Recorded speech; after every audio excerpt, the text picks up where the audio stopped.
Your relationship with your partner is the most important thing you can ever focus on in any area of life. Your life partner is key. And there's several reasons for this. Now, everyone knows that happy wife, happy life, all that sort of stuff, and it's much more fun to grow old with someone that you love than with someone that you hate. But very few people think about the downsides of having the wrong partner. For example, if you get into a relationship and you get married and you have kids with someone that isn't really right for you, you lose half your shit when you get a divorce. Now that's very, very expensive. So having the wrong partner is possibly one of the most expensive activities that you can ever do, because losing 50% of your shit is a lot. The next thing after that very, very few people think about is the cost that gets sunk into a relationship that's not working.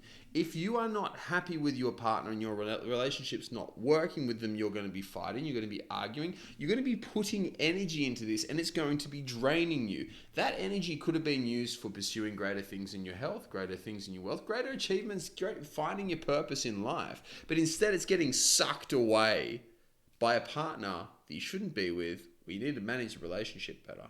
There's so many downsides to having a bad relationship that it makes a lot of sense for us to really think and look at, well, how can I make sure that I have the most optimal relationship possible? And I've been working on this a lot with a lot of my guys, hence why I've talked about it tonight, because it keeps coming up. I've got a lot of guys that I work with who've been in long-term relationships, been with partners for a very, very long time. They're just not sure how things are. Am I actually with the right person or not? So what I'm going to do in this video is I'm going to help you, number one, make sure that you have the right partner, or how to find the correct partner. And then number two, make it so that you can maintain your relationship really, really effectively. Now, what I want you guys to do is, if you are a business owner, I want you to think about your partner in exactly the same way that you would think when hiring a 2IC, a general manager, or someone very, very senior in our business. Because there's something really interesting I've learned about coaching business owners. I coach thousands of business owners, right? Loads and loads of them. Most business owners take their business more serious than their relationship. And I tell you what, your business can cost you a fair bit of your money, but your relationship can cost you 50% of everything that you've ever made, right? So we should really be looking at our relationship far more seriously than what we even do with the hiring of employees within our business, okay? So let's come right to the start. First of all, how do you know to pick the right partner? I'm going to run you through a little exercise that I did, which helped me find my wife, Soph. So I'm wrapped with my wife. She is absolutely beautiful. She's a beautiful person inside and out. She's loving, she's kind, she's caring, she's absolutely everything that I wanted. And the way that I found Soph wasn't by accident at all. Before Soph, I dated another girl. Really lovely girl. I dated her for about 4 years. And in that time, I knew that I was never going to end up with her. It was never going to go anywhere for me. I think she might have had other plans at some stage, but for me, it was just never going to be right. And I remember when we split up in the end, I went and I compiled a list of every single reason why I didn't want to end up with her. Every single thing that I didn't want in a girlfriend, everything I didn't want in a partner, someone that I was going to spend the rest of my life with. And I compiled that massive list. And on the other hand, I also looked at everything that was missing from this partner, everything that she didn't have that I wanted that was really, really important to me. And some of these things for you guys can be, number one, how much do they want sex? It's a big one. Everyone says, oh, your sex shouldn't impact your relationship or not. Have you ever been in a sexless relationship where you've got a high sex drive and they've got a low sex drive? Or on the other way around, theirs is really high and yours is really low? It's not fun, is it? You want to make sure you have someone who has an evenly matched sex drive. You want to have someone who's an evenly matched career drive or is happy for you to be a career-driven person.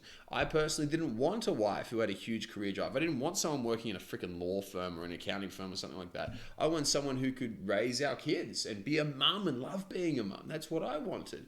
And so if we go through and we look at all these things that we do and that we don't want, it's really, really important to get crystal clear on this. Because if you don't have a list of all these things, you're not crystal clear on what you want to do, well, how do you know? If you ever heard me talk about the summit, the most important thing for any goal setting is to be crystal clear on where you're going. So I want you to do this right now. Write down everything that you don't want in a partner. You can have things. And by the way, this can be as politically incorrect as you like because it's your fucking life. Some woke prick with pink hair and piercings all over their face isn't going to control who you will and who you won't marry. So be politically incorrect. Be discriminatory. Do all these things that you need to do, because in the end of the day, this is about your happiness, and you should give zero fucks about what somebody else thinks. Because if you do give fucks about what someone else thinks, you're going to put yourself in a higher likelihood of losing half of your shit because you go through a divorce. Cool? Remember that. Write down everything that you don't want in a partner and everything that you do want in a partner. Get crystal clear on that. Next thing after that, think about what that person wants in you. So if right now you're 300 kilos, you're a fat slob, you're lazy, you got no job, you got no business, you got no career prospects, someone like my wife, Soph, who was a bikini model, blonde hair, blue eyes, banging body, right? Beautiful, sweetheart, lovely girl. She's not going to look at you twice, right? Let's be real about this, you know? Old Uncle Jimmy's shedding a few truth bombs here that are probably a little bit uncomfortable, but they're very, very much needed. Make sure that you are the person that they want as well. So if that means you're a fat fuck and you need to get to the gym, go get to the gym. Stop eating so much. Push back from the table a little bit. Start up your business. Get a little bit of hustle. Get a little bit of motivation. Get a little bit of grind. Do the things that your partner will want for you. Maybe you're a bit of a prick. I was, right? I'm hot-headed, guilty. I was even worse beforehand. I've calmed down a lot. And maybe you need to fix that. Maybe you need to be more kind. Maybe you need to be more generous. Make sure that you are the ideal person for your partner as well. The next thing after this, once we've done those two things, we just need to continually focus on this. Continually focus on who you need to be. Continually focus on who you want to be. And start getting to know a heap of people. A lot of guys out there are like, oh, I'm just waiting for the right girl to come along. Bullshit. The right girl doesn't just come along. You go out and search for her, and it happens when you find her. The only time the girl comes along is when you're searching for her really hard and you're putting a lot of effort into actually finding this girl or this guy or whatever you're into, right? When you're looking for this person, you're actively putting yourself out there. That is when they'll come along. Because to tell you something, right? If you're sitting at home playing computer games all day, living in your little lair, she's not just going to walk down one day into your mother's basement and say, James, I've heard about you.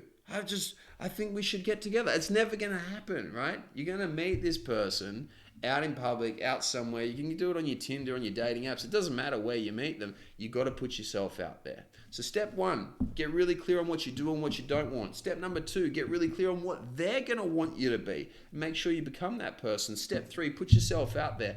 And that's when it happens. I was dating a lot of girls before I met Soph, right? A lot. I was literally just going through a bunch of girls and I was just finding who is it that I actually want?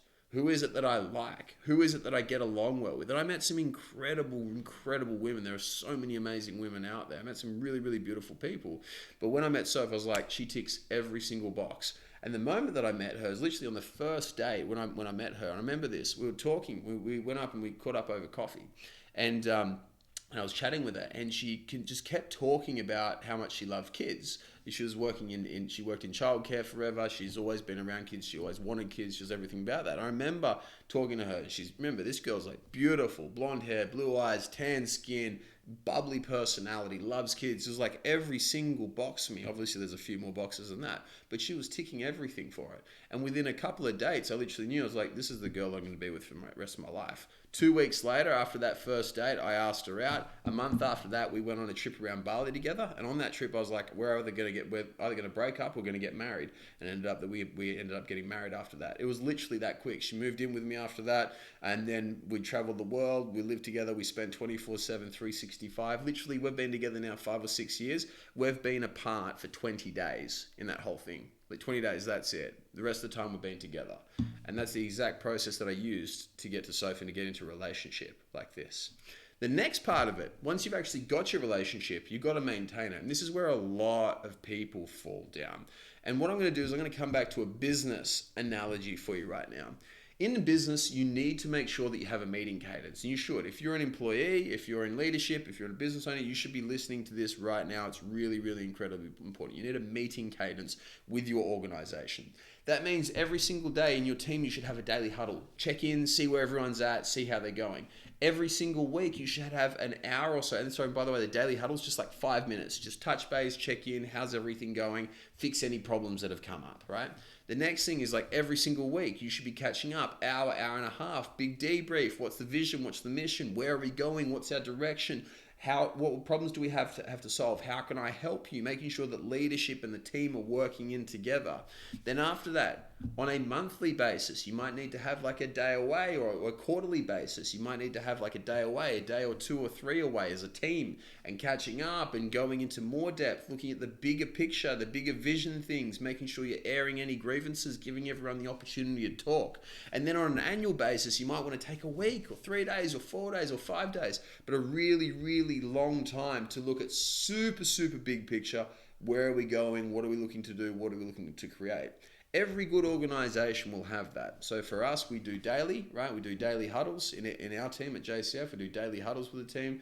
Every week we do Think Tank, which is an education session and a chance for the guys to debrief. Every quarter we run events. So we do things called Uncommon and Abundant, where we get all the guys together. We take everyone down to the Gold Coast and we all catch up. And that's like our big vision building thing. And so we do like 4 days every quarter, which is huge. It's a massive amount. That's our frequency and what we do. I do the same thing in my relationship with Soph. Every morning we catch up. Every single day. Like every morning we catch up and we just check in and see how everyone's going. Every single week we have a date night. Obviously it's a little bit early now, but with Layla, she's just coming up to 1. She's 1 next week.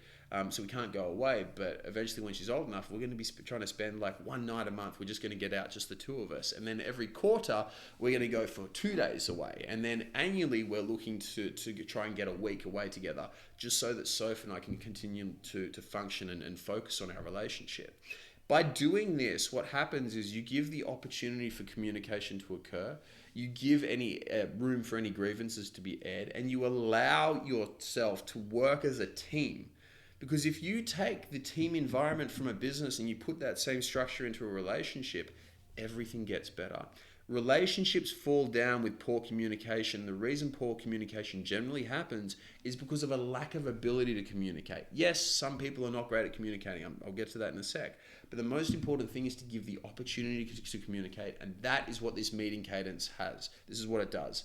Make sure you have a daily catch up just for 5 minutes. A weekly catch up for an hour and a half, a date night, something like that. A monthly catch up, maybe you spend a night away, 24 hours. A quarterly catch up, we spend a couple of days away. An annual catch up, we spend a week away. Something along those lines so that you actually get time to spend together. Because what we see a lot with a lot of our guys is you'll have 2 people will be together. They'll be dating for a very, very long time. And then over time, just 1 degree at a time, they'll just move off. 1 degree every single week, every single month, every single year compounds to be quite a lot, right? Over time. And it means that all of a sudden you look over to your left and you think, who the fuck are you? I don't know you. Yes, we've been together for 11 years, 12 years, 20 years, 30 years. I had some guys who are in 30 years. They look over their wife and like, I don't know who you are. Some of them actually said that before. I don't know who you are. Some of them have had their wives say, who are you? Like, I don't know you anymore. You're not the person that I married. That's what happens when you grow apart instead of growing together. And the meeting cadence fixes that. The next thing after that is making sure that you actually understand the other person and they're actually being heard. A lot of the time when we communicate, us as men, we become dominant, we become domineering, we become masculine. It's just part of what being masculine is. And one of the things that we need to learn to do is we need to learn to be passive and we need to learn to listen really, really well. Now, when your wife is complaining about you because you fart too much, you snore too much, you put your clothes in the wrong spot, you're doing all this stuff which is irking her, right? Or him, whatever you got, well, your partner, right? That's what I want to try and get at. Your partner's complaining at this stuff. Often, as a man, it's very common for us to snap that down and try and stop it. That's the worst thing that you can do. What we need to do is we need to be able to remain detached and we need to remain unemotional so we can actually listen and so that we can hear. And the best way to practice that is as your wife or your partner is talking to you, do box breathing, right? Breathe in for 4 seconds, hold for 4 seconds, out for 4 seconds, hold for 4 seconds. And what that does is that stops you getting too in your head, too angry, too hot-headed, too fiery. And it calms you down, brings you back into your body and allows you to listen really, really effectively. The next thing that we need to do is we need to seek understanding first.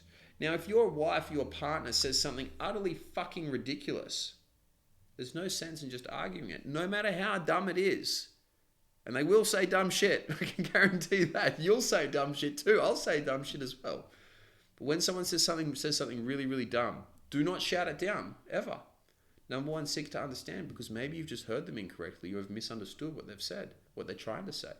Well, number two, if you try to seek to understand, you ask lots of questions. There's this really beautiful thing that happens.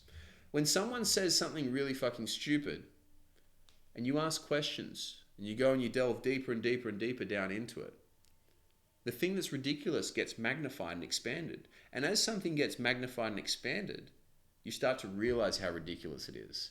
And all of a sudden that argument falls away. And they have two options. Number one, admit that they're stupid, or two, go for cognitive dissonance, which is they get angry at you, they yell at you, and then you know you've got a problem with your partner. There's something that you need to fix. Okay? So let's go do a quick summary. There are two parts to maintaining or to getting and having an incredible relationship. Number one, select the right partner. You do this by, number one, knowing exactly what you want in a partner. Number two, being the appropriate partner for that person, being your partner's dream partner. And then number three is actively going out and seeking that partner. The second parts after this are, number one, in maintaining our relationship. Number one is setting an appropriate meeting cadence. And then number two, making sure that you're actually listening appropriately. Making sure that you're present, you're not getting angry, you're not getting fiery. And then number two, seeking to understand. Because when you seek to understand, you will either, number one, acknowledge that your partner maybe has a point of what they're saying, even though you originally disagreed. Or number two, if they're saying something which is utterly stupid, they'll generally melt that argument away. They won't stay there, and you've solved that argument without conflict. Remember, the whole goal of every single relationship is not to be domineering. It's not to be one person up here and one person down here, and the person on top is barking down all the time. It's not a fun relationship to have. We want to be parallel. We want to be side by side. We want to be equals, because that is how every single incredible relationship always works. On that note, guys, I'll leave you to it. If you need any help, reach out.